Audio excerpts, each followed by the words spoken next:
Disitulikiti y'e Kikuube y'emu ku disitulikiti za Bunyoro.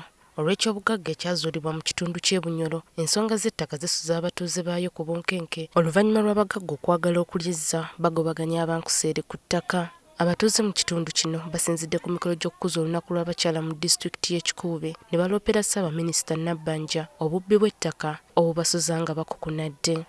Bino ebyapa ebitutulaza tutajamire kusaba amaanyi gawe namandero okala byonna tukubibulaga nekyo kyangwali mama tuyamye. Ssaabaminisita asinzidde wano n'alagira nti ebyapa by'ettaka 8 ebigambibwa nti byakolebwa mu bukyamu bisazibwemu.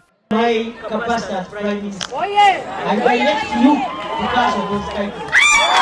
Ssaabaminisita Nabbanja asabye abantu b'e Bunyoro okukozesa abapunta ba gavumenti beewala okubbibwa abapunta abatali ba gavumenti. Abasavaye ba gavumenti nibo bayite bapimira abantu bano ebyapa byabwe. Abokuba abasavaye ba gavumenti nibajja kubakolera bwerere.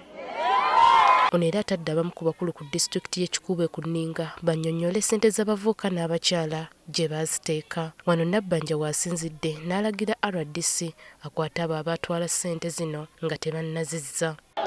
Enkola eno tugikoowere. RDC bamuwa kazindaalo atugambire ngu ajja kubafeefeeta. Ojasanga bali muza abasigazi nibo bali mu PDM. Ate abantu abandi nibasuba omukisa nibanoba gavumenti.